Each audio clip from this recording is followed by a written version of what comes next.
Internet पे जितने भी वीडियोस हैं, मेरे वीडियोस, दूसरे क्रिएटर्स के वीडियो, जितने भी नीट वाले हैं, सबके कमेंट्स में मैं एक ही चीज़ देख रही हूँ कि मॉक टेस्ट का नंबर नहीं बढ़ रहा, क्या करूँ क्या करूँ क्या करूँ, एनालिसिस कैसे करना है। So here I am making a video on mock test के मार्क्स को तुम्हें कैसे बढ़ाना है और what is the correct way of analysing the NEET mock test. So hello everyone, I am Kajal and I am a second year MBBS student and here I am to tell you how to increase or boost your mock test score or what is the correct way of analyzing the mock test paper.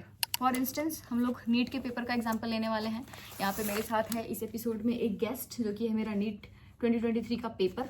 तो इसका example लेके हम लोग discuss करने वाले हैं. सबसे पहली बात हम लोग डिस्कस कर लेते हैं कि मॉक टेस्ट का मार्क्स तुम्हारा क्यों स्टक है और मॉक टेस्ट का मार्क्स तुम कैसे बढ़ा सकते हो. ठीक है, तो सबसे दो कैटेगरी में हम लोग डिवाइड कर लेते हैं स्टूडेंट्स को. एक वीडियो में मैंने दही और डिटॉल लिया था, इस वीडियो में मेरे पास दही है और सैनिटाइजर है. This is student 1, this is दही और ये स्टूडेंट 2 है. स्टूडेंट 1 जो है इस बेचारे के मार्क्स आ रहे हैं अभी 400 तक और ये जो है ये 500 550 तक स्टक है और इसके ऊपर की हम लोग बात नहीं कर रहे हैं. हम लोग इस बार 2 ही लोगों की बात कर रहे हैं. ठीक है, तो जिन लोगों का मार्क्स जो है अभी 400 तक आ रहा है, बिल्कुल बढ़ नहीं रहा मार्क्स, तो तुम्हारे जीवन में सिलेबस कंप्लीशन और रिवीजन की कमी है. तुम्हारे जीवन में सिलेबस कंप्लीशन और रिवीजन की कमी है. तुम जाओ वो करो, सिलेबस कंप्लीट करो अच्छे से और रिवाइज करो. तुम दफ़ा हो जाओ, तुम्हारा काम यहीं पे ख़त्म हुआ. और हाँ, एक चीज़ और सुन लो, रुको जाओ मत, रुको. हाँ, एक चीज़ और सुन लो कि सिलेबस कंप्लीशन और रिवीजन के चक्कर में ये मत करना है कि तुमने बिल्कुल टेस्ट छोड़ दिया कि भाई मेरे को तो अभी आता नहीं है, मेरे से तो मार्क्स तो आ नहीं रहे, टेस्ट ही छोड़ देते हैं या फिर पढ़ाई ही छोड़ देते हैं या तो गिव अप कर देते हैं. नहीं, नको नहीं करना है तुम्हें. ये तुम्हें क्या करना है, तुम्हें वीक में एटलीस्ट 2 फुल मॉक टेस्ट देने हैं और उसके अलावा तुम्हें अभी अपना सिलेबस कंप्लीट करते रहना है, एनसीईआरटी रट्टा मारते रहना है और तुम्हें साथ में जो है पीवाईक्यूज करते रहना है. तुम्हें क्या क्या करना है, सबसे पहली बात, जिनका 400 से कम स्कोर आ रहा है, पहला प्रायोरिटी दो सिलेबस कंप्लीशन को, दूसरा प्रायोरिटी दो रिवीजन को, तीसरा प्रायोरिटी दो मॉक टेस्ट को. अब हम लोग बात करते हैं जिनका 500 550 के अराउंड मार्क्स आ रहा है और उनका भी मार्क्स बूस्ट नहीं हो रहा. कट ऑफ तो अभी 680 प्लस 650 प्लस एटलीस्ट जाएगा अभी पिछले बार जो गया है उसके अनुसार. तो वो लोग स्ट्रेस में है कि भाई मेरा तो इतना ही आ रहा है, कैसे होगा. तुम्हारे जीवन में तुम्हारा सिलेबस में भी कंप्लीट हो, तुम्हारे जीवन में थोड़ा सा रिवीजन की कमी है, तुम्हारे जीवन में एनालिसिस की बहुत ज़्यादा कमी है कि टेस्ट का एनालिसिस कैसे करना है, तुम्हारे जीवन में उस चीज़ की बहुत ज़्यादा कमी है. तुम्हारा सिलेबस ऑलरेडी कंप्लीट है, तुम रिवीजन करते रहो, उसके अलावा तुम टेस्ट देते रहो. टेस्ट दोगे तो एनालिसिस करना ही पड़ेगा और फॉर्मूला शीट रिवाइज करते रहो. तो अब हम लोग बात करते हैं कि एनालिसिस आखिर करना कैसे है. सब लोग बोल रहे हैं पूरे इंटरनेट पे कि अरे मॉक टेस्ट दो एनालिसिस करो, मॉक टेस्ट दो एनालिसिस करो. तो मॉक टेस्ट तो हम लोग दे रहे हैं लेकिन स्कोर तो आ ही नहीं रहा, स्कोर तो बूस्ट हो ही नहीं रहा. तो एनालिसिस एक्चुअल में करना कैसे है, कोई तो बता दो. चलो मैं बताती हूँ एनालिसिस करना कैसे है. सबसे पहले चलो पॉजिटिव चीज़ से स्टार्ट करते हैं कि तुम मॉक दोगे तो उसमें तुम्हारे मैक्सिमम क्वेश्चंस सही होंगे. ठीक है, तो जो क्वेश्चन सही हो रहे हैं, मान लो कोई यूनिट है, उसका तुम्हारा क्वेश्चंस जो है वो सारे मॉक में सही हो रहा है, वो यूनिट तुम्हें ऑलरेडी आता है, उसको तुम्हें रिवाइज नहीं करना है. जब तक मान लो कि उसका कोई एक टॉपिक है जिसका रिपीटेडली तुम्हारा क्वेश्चन गलत हो रहा है, तुम वो टॉपिक उठाओ उस यूनिट का और तुम उसको पूरा पढ़ जाओ. दैट्स द थिंग, तुम वो कर लो. बट तुम्हें ये नहीं करना है कि तुम ऑलरेडी तुम्हारा मन कर रहा है कि यार ये वाला यूनिट बहुत दिन से नहीं पढ़ा, इसको उठा के पढ़ लेते हैं, इंस्टेड कि तुम्हारा सारा का सारा क्वेश्चंस जो है मॉक टेस्ट का उस टॉपिक का सही हो रहा है. नहीं, ये बेवकूफ़ी नहीं करना है तुम्हें कि जो सही हो रहा है उसे भी उठा के पढ़ना है. तुम्हारे पास पढ़ने के लिए ऑलरेडी बहुत सारी चीज़ें हैं. उन यूनिट्स की बात करते हैं जिसमें कि तुम्हारा रिपीटेडली जो है वो गलत हो रहा है मॉक टेस्ट में क्वेश्चन. हाँ, उसमें मान लो कि किसी एक टॉपिक से हो रहा है, वो टॉपिक उठाओ खत्म करो. लेकिन अगर मान लो कि इस टेस्ट में एक टॉपिक से गलत हो गया उस यूनिट का, फिर दूसरे टॉपिक से हो गया, फिर तीसरे, मतलब तुम्हें लगता है कि उस यूनिट से ना ओवरऑल क्वेश्चंस गलत हो रहा है, उस केस में तुम पूरा का पूरा यूनिट उठाओ और पूरा रिवाइज करो. ठीक है, अगर पर्टिकुलर टॉपिक गलत हो रहा है किसी चैप्टर का, वो टॉपिक रिवाइज करो. अगर यूनिट का पूरा ओवरऑल यूनिट से क्वेश्चंस गलत हो रहा है, पूरा का पूरा यूनिट रिवाइज करो. तो जो क्वेश्चन सही हो रहे हैं, जिस यूनिट के सारे क्वेश्चन सही हो रहे हैं, उस यूनिट को तुम छोड़ दो, उसे तुम ज़्यादा रिवाइज मत करो. हाँ, तुम एक चीज़ कर सकते हो कि जब तुम टेस्ट देने जा रहे हो तो तुम उसका डेटा उठा करके देख लो और बात खत्म. और एनसीईआरटी के लास्ट में जो बॉक्स रहता है उसको मत छोड़ना, उसको पढ़ के जाना, उसमें से क्वेश्चन आते हैं, वो बहुत इंपॉर्टेंट होता है, उसको मत छोड़ना. ठीक है, ये हो गया जो क्वेश्चन सही हो गया. चलो ठीक है, एनालिसिस की बात हम लोग करते हैं, उसमें हम लोग सही गलत देखते हैं. जो सही हो गया उसका हम लोगों ने डिस्कशन कर लिया. अब बात करते हैं कि जो क्वेश्चंस गलत हो गए उनका क्या करना है.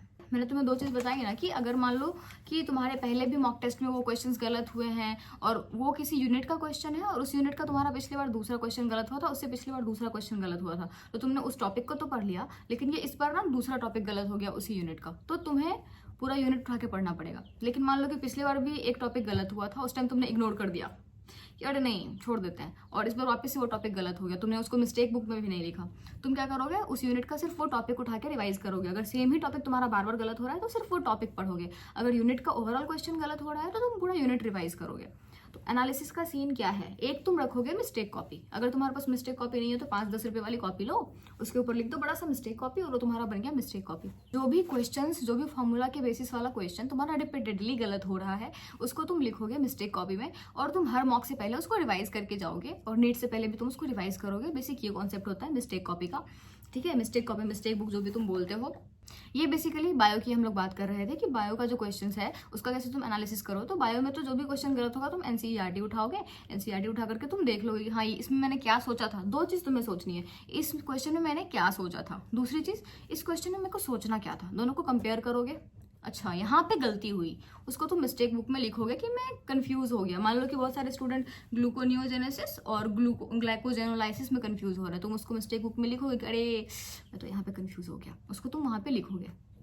समझ में आ रही है बात। तो बायो की बात हो गई, तुम एनसीईआरटी उठाओगे, वहां से तुम उस चीज को करोगे, मिस्टेक बुक में लिख लोगे तुम रफली कि हाँ ये गलत हुआ है।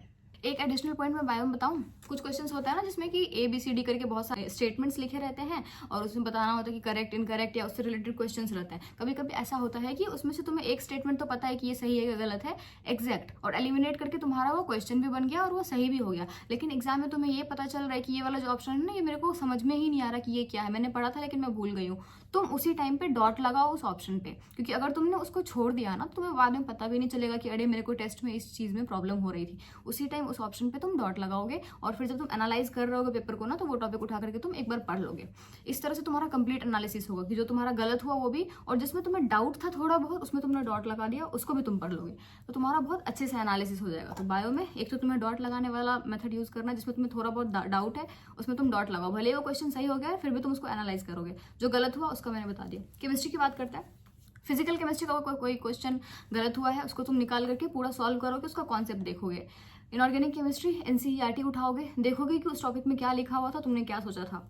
ऑर्गेनिक केमिस्ट्री तुम्हारा फॉर्मूला शीट जो है उसको निकालो, या कोई एनसीईआरटी बेस्ड क्वेश्चन है एनसीईआरटी निकालो, वहां से देखो तुमने क्या गलती किया था, तुम्हें क्या सोचना था, तुमने क्या सोच लिया, और उसको तुम रिवाइज करो। अगर ज़्यादा बार तुम्हारी वो गलतियां हो चुकी हैं तो तुम मिस्टेक बुक में लिख लो। फिजिक्स की बात करते हैं। अगर फिजिक्स में मान लो कि तुम्हारा गलत हुआ है, तुम क्वेश्चन को वापस से सॉल्व करोगे। सॉल्यूशन देखने से पहले, सॉल्यूशन तुम बाद में देखोगे, एक बार वापस से तुम उसको सॉल्व करोगे। हो सकता है कि तुम टेस्ट के पेपर में उस टाइम पे गलत करके आ गए हो और उस टाइम तुमसे सॉल्व हो जाएगा, ऐसा भी होता है बहुत बार। उसके बाद तुम सॉल्यूशन देखोगे, अप्रोच देखोगे, और उसमें से जो तुम्हें लगेगा कि हाँ ये चीज़ मेरे को मॉक टेस्ट से पहले एक बार देख के जाना चाहिए, मॉक जो मिस्टेक कॉपी है उसमें तुम नोट डाउन कर लो और वो हो जाएगा। ये हो गई एनालिसिस की बात। एनालिसिस का बेसिक इतना ही कॉन्सेप्ट है। एनालिसिस जो है वो बहुत बड़ा कुछ पहाड़ नहीं है, वो कोई 30 मार्क वाली चीज़ नहीं है। उसमें बेसिकली यही चीज़ें होती हैं कि तुम्हारा गलती जो हुआ तुम्हें जानना है कि किस टाइप की गलतियां हो रही हैं। सिली मिस्टेक हो रहा है तो सिली मिस्टेक हम लोग सुधारेंगे कैसे, तो हम लोग क्वेश्चन को सही से पढ़ेंगे, हम लोग सारे ऑप्शंस को पढ़ेंगे। सिली मिस्टेक नहीं हो रहा है, अरे ये तो कॉन्सेप्चुअल मिस्टेक था, तो ये तुम निकालोगे, अपना कॉन्सेप्ट क्लियर कर लोगे और वो चीज़ वहीं पर खत्म हो जाएगी, तुम्हारा हो गया सॉल्व। तो एनालिसिस का बेसिकली क्या चीज़ है, एनालिसिस लोग करते क्यों हैं, ताकि जो मॉक टेस्ट में गलती हुई है ना वो नीट के पेपर में गलती ना हो। और मॉक टेस्ट लोग क्यों देते हैं, रेप्लिकेट करने के लिए। जो नीट का एग्जाम का जो हॉल होता है उसका जो इन्वायरमेंट होता है उसको रेप्लिका होता है उसका मॉक टेस्ट, और उसको फील करने के लिए लोग देते हैं कि हाँ वहाँ पे भी एग्जामिनर्स रहेंगे, वहाँ पे भी लोग आएंगे साइन कराने के लिए। ये सब चीज़ों के लिए लोग मॉक टेस्ट देते हैं कि हाँ मैं प्रिपेयर्ड रहूँगा ऑलरेडी, या प्रिपेयर्ड रहूँगी कि वहाँ पे कैसे कैसे क्या क्या हैंडल करना होगा। एनालिसिस के बारे में मेरे को इतनी ही बात करनी थी। मिलते हैं अगली वीडियो में, तब तक के लिए bye and all the best. हाँ।